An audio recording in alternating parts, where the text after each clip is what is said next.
So here we are, the winner of the 2023 Hilda Jackson Award. We have 3 representatives here, and we would love to just hear more about your story and tell us what makes your project unique. Yeah, we are really excited and grateful that we've won the Hilda Jackson's prize, and the whole network community, the teams of REDES are absolutely delighted. Yeah, and the work we've been doing, started, some years back. First of all, I think the anchor, the person who inspired this, is my grandmother, who taught me so many things while we were looking after her cattle. And she told us how it was, years back, very large forest, lots of animals. And today the story is totally different. It's very dry, very hot, less trees, no animals. And so we just feel called to do something. And it started again like a small point in my own village, Guédé Chantier. And then we were just, widening the circle, including more and more villages.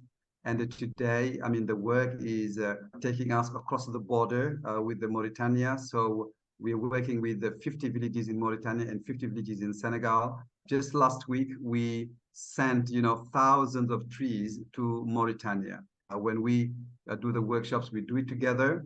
Also dig wells in Mauritania. And there are lots of things, happening between the 2 countries in Senegal River Valley.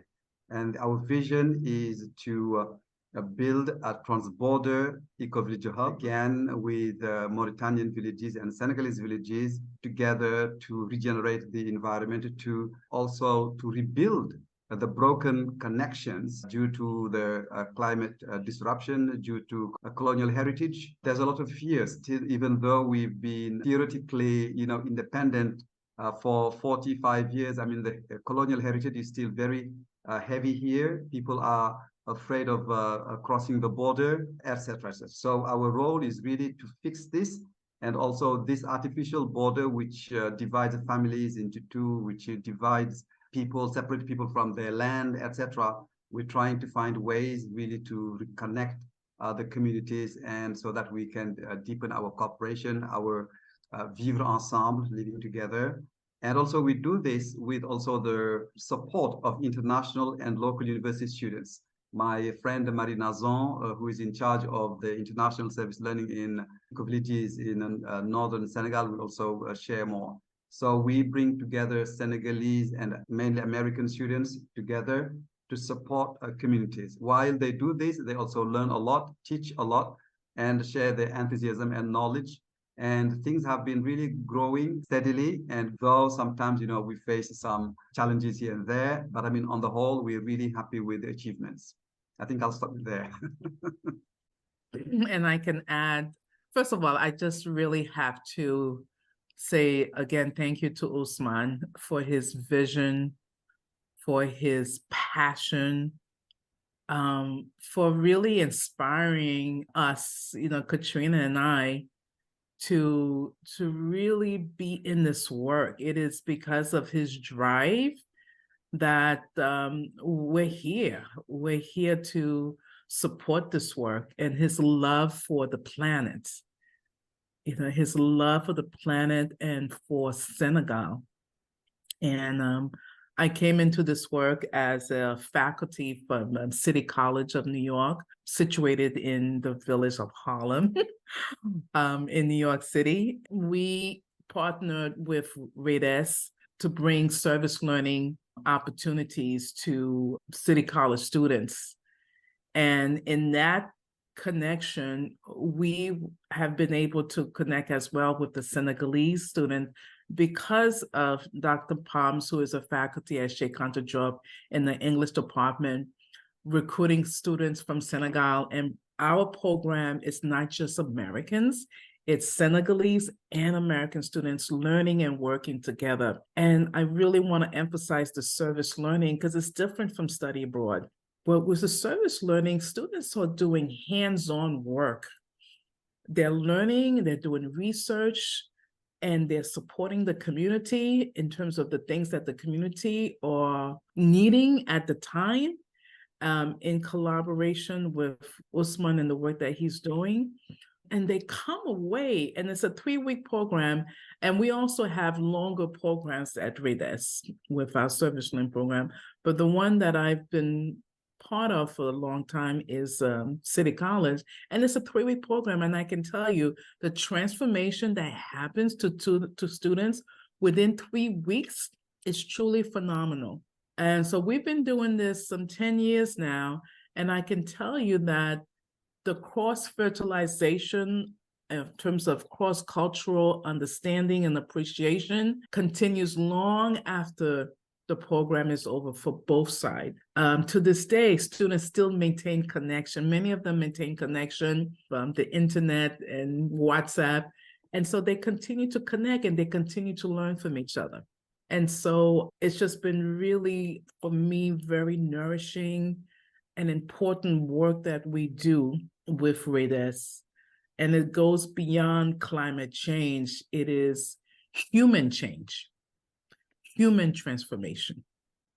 Thanks. I'd love to hear your voice too, Katrina. I just want to reiterate, because as you're both sharing that, Marie, you said Ousmane's love for the planet and for Senegal, and that's sort of the ecological side. And then there's the social and the cultural side as well.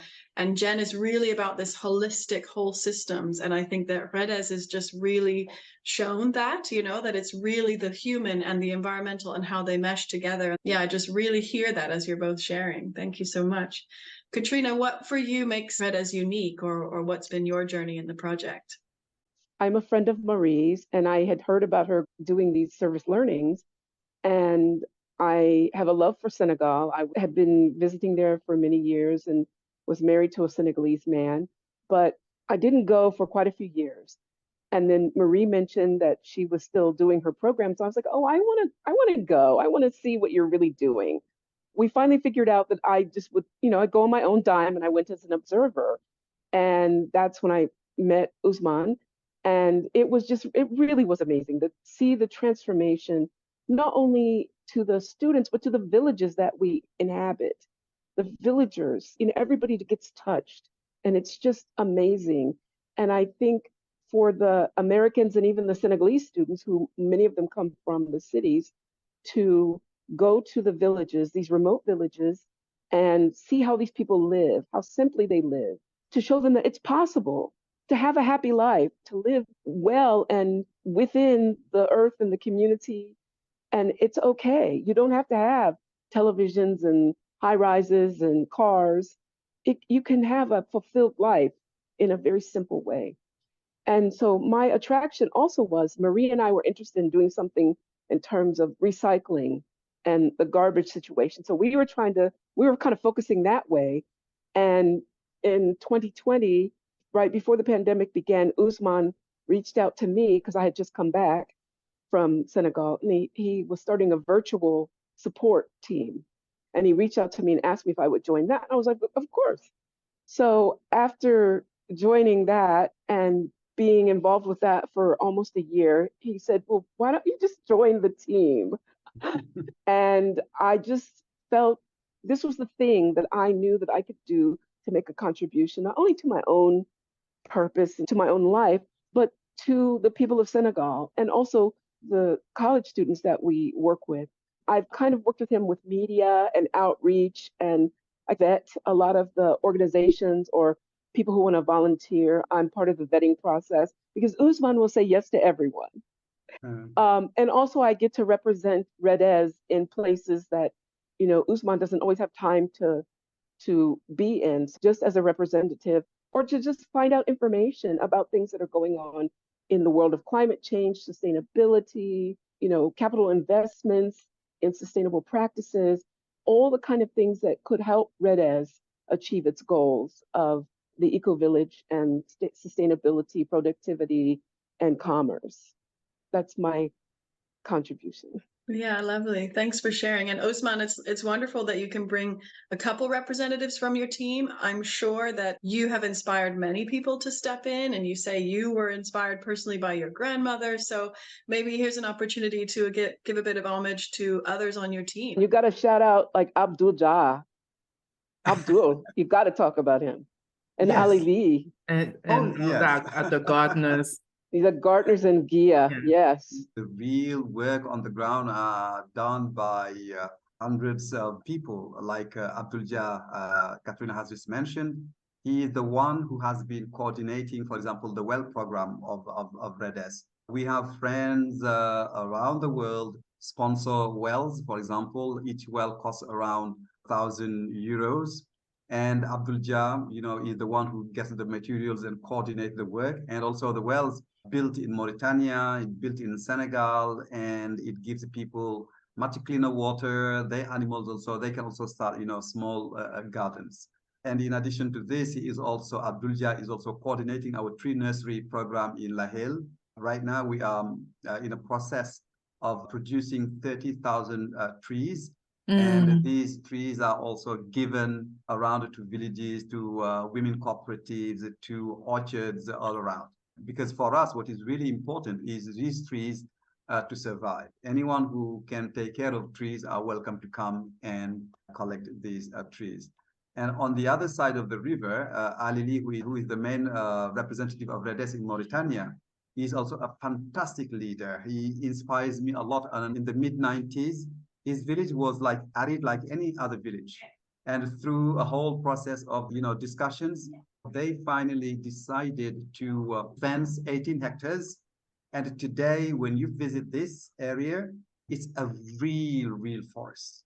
It's not one tree over there and one tree over there. No, it's exuberant and really thick. It is an animal sanctuary. The last boars in the region have found refuge there. You will find rabbits, you will find all sorts of birds. And because also this forest, regenerated forest, is by a river, all the nutrients from the river, like the insects, like the dead leaves, they feed the fish.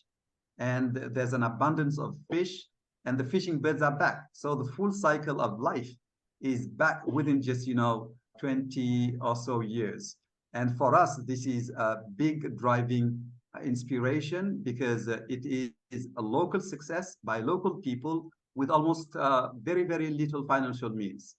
And to us, we need to take this example. I mean, this village we take as a university, as a laboratory.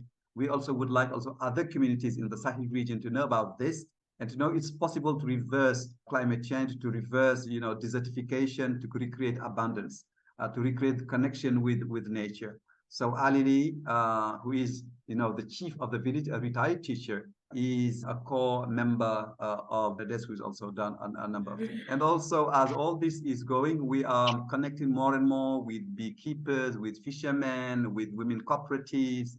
And on both sides of border, we have signed MOUs with a local government in Mauritania called the Dar el Barka, and also Gamajisare.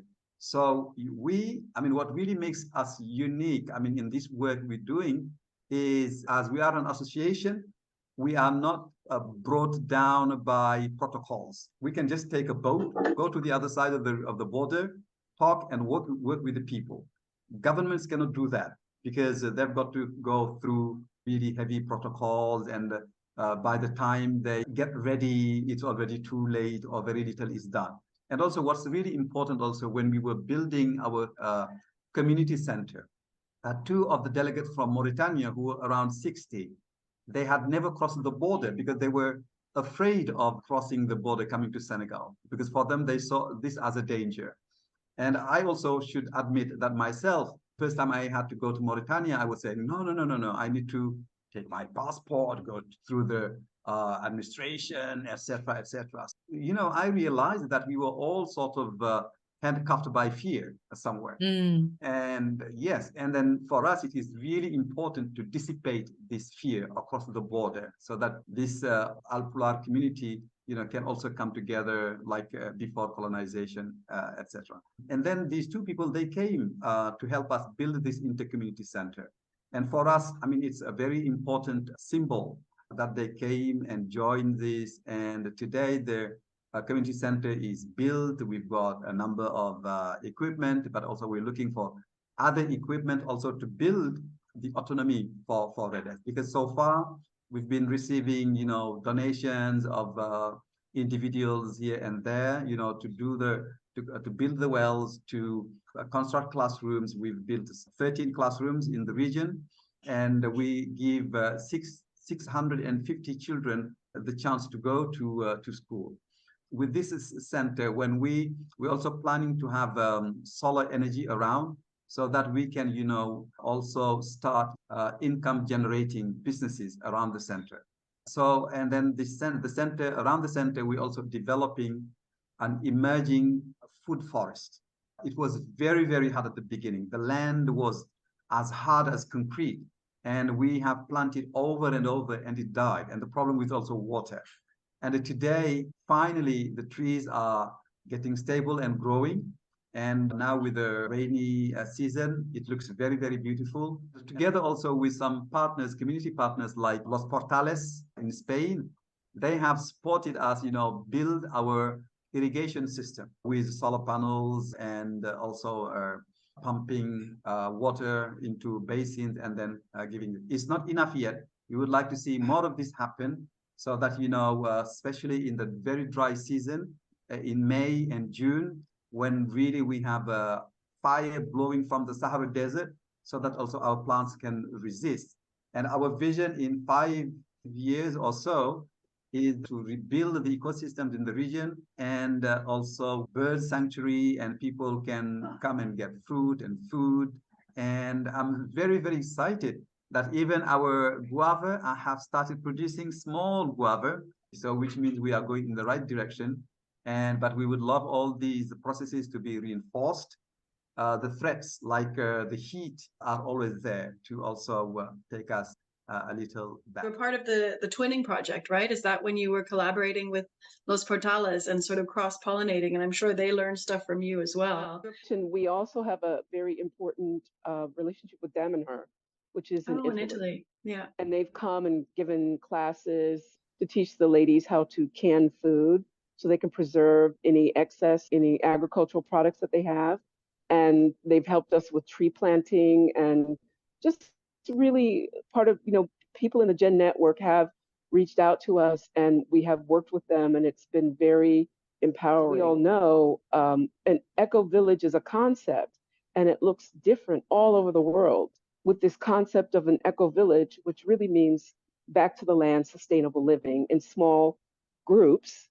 That's what a village was initially, right? All of us came from villages at some point. And now we see that lifestyle is absolutely more essential to human growth and more sustainable for humans. And I think we're going to see, as things progress, more and more people will start establishing eco-villages. It's not a foreign concept. It's just a matter of us remembering. All of this work that has been done in Lahel, in Alwar, in Mandawai, in Lubadu, and all the other villages is initiated by the people themselves. We don't come in and say, we're going to do this, this, and that. Whenever we're up there, they check in and they let us know what progress they've been making. Somebody always shows up from somewhere and says, hey, my village wants an orchard. My village needs a well. And we put them on the list. And as soon as we get donations, then we get to them. So at this point, we're digging our 50th well in, I think, 4 years. We put down 50 wells. And this makes a huge difference in people's lives. Everybody doesn't have to be Jeff Bezos to impact things in the world, right? The idea that I can send a little money to our organization and it impacts a village half the way across the world, which changes people's lives. And I think that is the power of not only the eco-village movement, but that is the power of an individual like Ousmane. That's the power of an individual like Marie Nazon. We got to understand we're not working isolated, right? We're not isolated. Everybody has these goals, and we're all moving towards a goal, in our individual spots that we are in the world. Mm-hmm. So it's not as dire as the news would let you think, because we don't get reported on. Yeah. All the things that we're doing, nobody knows about, right? And I want to add to that, Yeah, it's changing the world. Go ahead, Marie.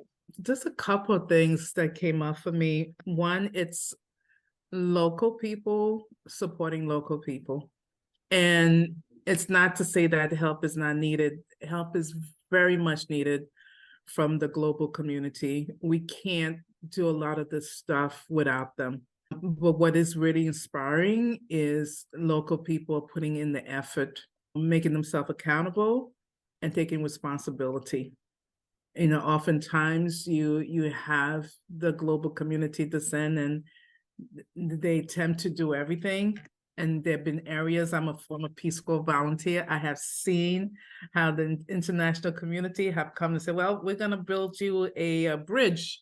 The community really doesn't need a bridge, they need a health center. And the I've seen things like that. So it's just been really affirming to see how people are putting effort into making their land prosperous and thriving. Oh, and I also want to add for my students, working on and contributing to the food forest has been one of the primary joy when I bring students. They love being able to plant their trees and know that they did that particular effort. And we have seen how these trees over the years are now sprouting fruit that were planted by students. I wanted to pick up on the fear piece. One of the work that we do is dispelling this fear about Africa, especially on the American side, because there's a lot of misconception, misunderstanding about the continent. In fact, some call it a country. And so for the Americans, and many of the students that we work with, in terms of that I work with at City College, are Black and Brown students. They are immigrants whose parents came to this country. And for some, they've never left the United States. And for many, it's their first opportunity to take a plane and go to Africa. We do an exercise with the Senegalese and Americans where they look at what are the ideas that you've gained from social media, from education about Africa, and what are the ideas that you've gained about America. And so it's always wonderful and not surprising, the ideas that they come in, and then they get to talk about these myths and a lot of the opportunities to break some of these things down and to have a better understanding of what's happening on both continents, right? Because the students are in homestays, so they're living with families. They're seeing how families are engaging in their daily life. They're not at some hotel or some hostel, but they're part of the family structure. And when the Senegalese join us in the villages, they're also in homestay, living in the village together with the Americans. So the conversation and breaking down fears is happening throughout the trip, building that human understanding that then can take you to another level of being a global citizen. And so this is one of the work that REDES does, and does really beautifully alongside addressing climate crisis. And my final question, I mean, we've heard like the history, the journey, we've heard the present impact that you're making, and you say bearing fruit. I think like, you know, in the tangible, but also in the human element of like how that inspires other people. So, hey, what's next? Like when you're getting this award because you've done so much incredible work, what do you want to share with the world out there, like celebrating all that you've accomplished, and like how do you take that to the next level? What's next for REDES? What's next? Well, what we need is infrastructure, because the three of us are essentially REDES, and the 80% of the burden of running the organization is on the shoulders of Dr. Pame. So we are looking to get support for infrastructure to really enable us to scale up. And I think we have a proven track record. The service learning program has been running successfully for 13 years. We did a lot of work in the past year to really solidify that and to take that to the next level and to begin reaching out to other universities and colleges. So we need funds for infrastructure, to add more staff, to create an Ecovillage hub at the Lahel training center, to plant more trees, to hire more people, because not only is this a sustainability model, but we're hiring people. We're giving people work who in the north who don't have work. We're giving people work in Dakar who might not have work. So we're creating resources for people, and that is so important. So yeah, what's next is we, build it better, build it stronger, build it bigger. Beautiful. But I'd like also to stress this fact that, the twinship programs with, Gen communities like Los Portales and Damanhuru, they have really contributed significantly also to the work we've been doing in this region. And many of the connections also we've made and people who have been very supportive are somehow related also to Gen. Like my friend, Thomas Heuser in Germany, who has supported, the building of 23 wells. We met through the Gen conferences. So Gen, again, is a catalyst for this change, inspiring people to come together and work together, and take up, all these challenges together. So really grateful that, Gen is there to hold this space and make also people meet, collaborate, and grow together. And thank you so much. Time flies when we're having a beautiful, rich conversation, but maybe just each of you a final summary of, the main thing you want to celebrate or the main call to action that you want to ask from our audience. Yeah, this is a wonderful solidarity chain emerging in the Sahel region, including different communities, including people. For example, for the seeds we use in our tree nursery, part of it comes from Casamance, from partners we've never met except online. And when we grow the trees, they go to Mauritanian villages, for example, and to Senegalese villages. I think there's a strong chain or movement of awareness, of solidarity also that is emerging.